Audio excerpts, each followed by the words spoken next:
Hello Praveen Uttarardh students, உங்களுக்கு அலங்காரம் அது பார்த்துக்கிட்டு இருக்கோம். செகண்ட் பேப்பரில் ரசு அலங்கார் சந்து அது பார்க்குறோம் இல்லைங்களா. அதில் உங்களுக்கு அலங்காரம் அது நேற்று நம்ம ஸ்லேஷ் அது பார்த்தோம் லாஸ்ட்டு கிளாஸில்.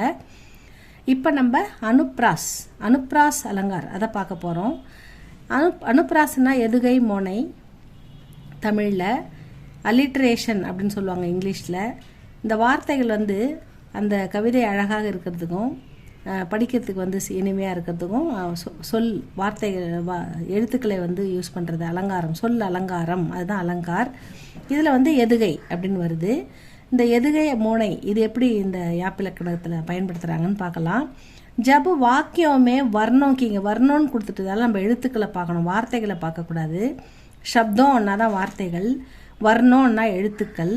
அதாவது வர்ணமாலாவில் இருக்கிற எல்லா எழுத்துக்களும் ஆலேருந்து க எல்லா எழுத்துக்களும் வர்ணமாலா அப்படின்னு சொல்லுவாங்க. வர்ணோங்கி ஆவருத்தி அந்த எழுத்துக்களின் வருகை, ஆவருத்தினா வருகை, வர்ணோங்கி ஆவருத்தினா எழுத்துக்களின் வருகை.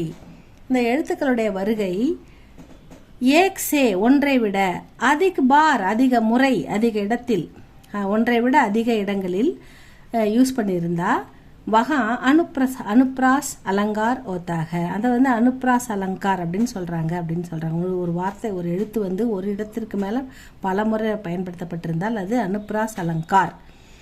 உதாகரன் கல் கல், கோமல், குசும், குஞ்சு பர், மது, பர்சானே வாலா, கவுன் அப்படின்னு சொல்கிறாங்க. இந்த இடத்துல கல் கல் ரெண்டாவது எழுத்து ஒரு கல் கல் கோமல் கடைசியில் ஃபைனலி முடியும் போது இல்லன்னு முடியுது. இதை ஒரு சொல் அலங்காரமாக யூஸ் பண்ணுறாங்க. கல்கல் கோமல் அதாவது அழகிய இந்த மிருதுவான பூக்கள், குசும்னா பூக்கள், குஞ்சுன்னா அழகான தோட்டம், அதாவது தோட்டம் இல்லைன்னா தோப்புன்னு வச்சுக்கலாம். இந்த அழகிய பூந்தோட்டத்தில் மது பர்சானே வாழை தேனை பொழிந்தவர் யார் அப்படின்றது தான் இந்த வார்த்தைக்கான அர்த்தம். கல்கல் கோமல், கோமல்னா மிருதுவான, குசும்னா பூக்கள், குஞ்சுனா தோட்டம். இந்த மிருதுவான கல்கல்னா இந்த இடத்துல அழகிய அப்படின்ற மீனிங்கில் வருது. அழகிய பூக்கள் நிறைந்த இந்த தோட்டத்தில் தேனை பொழிந்தவர் யார்? மதுனா தேன், பர்சானே வாலா கவுன் யார் அப்படின்னு கேட்குறாங்க. இதான் உதாரணமாக கொடுத்துருக்காங்க. இதில் லன்றது ஃபைனலி எல்லாமே லன்னு முடியறதால இது ஒரு சொல் அலங்காரம் அப்படின்னு சொல்கிறாங்க. இதுதான் எதுகை மோனை அப்படின்னு சொல்கிறாங்க. அனுப்ராஸ் கே சார் பிரமுக் பேதுகா. அனுப்ராஸ்க்கு 4 முக்கிய வகை இருக்குதுன்னு சொல்கிறாங்க. அது சேகானு பிராஸ்,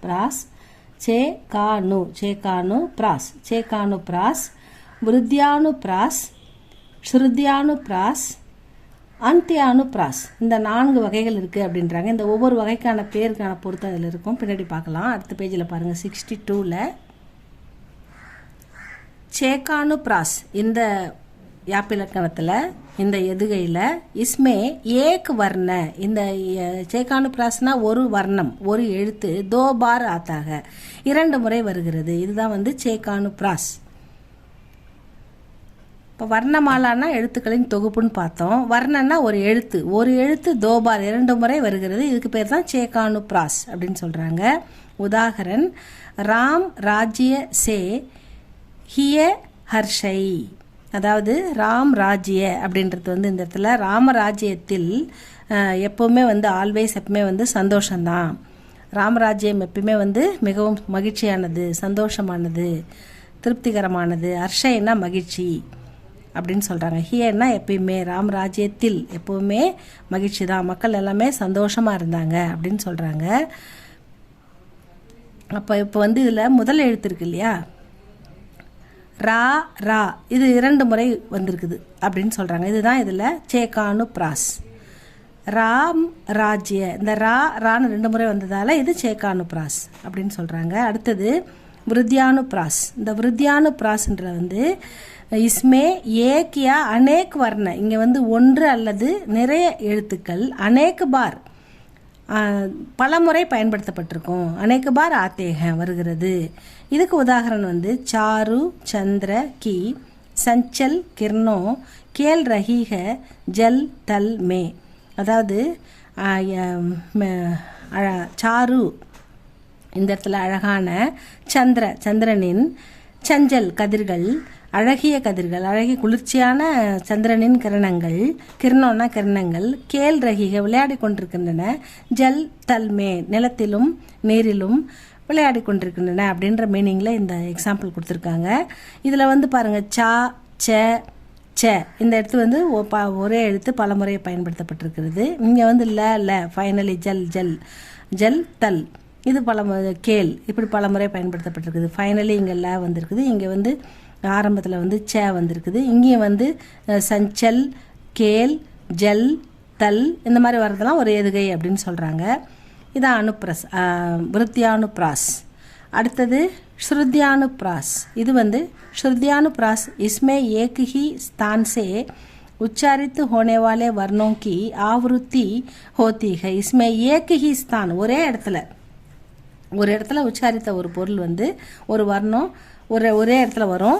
அதுக்கு பேர் வந்து விருத்தியானுப்ராஸ். அது ஏக்கு ஹி ஸ்தான் சே ஏக்கை விட ஒரு இடத்துல ஏக்கு ஹி ஸ்தான் சே ஒரு இடத்துல இருந்து இன்னொரு இடத்துக்கு உச்சாரித்து ஹோனேவாலே வர்ணோங்கி ஆவருத்தி ஒரு இடத்துலேருந்து இன்னொரு இடத்துக்கு வரும் அப்படின்னு சொல்கிறாங்க. அது எப்படி பார்க்கணுன்னா துளசிதாஸ் நிசி இந்த இடத்துல இந்த நிசி ரெண்டு வாட்டி வருது பாருங்கள்.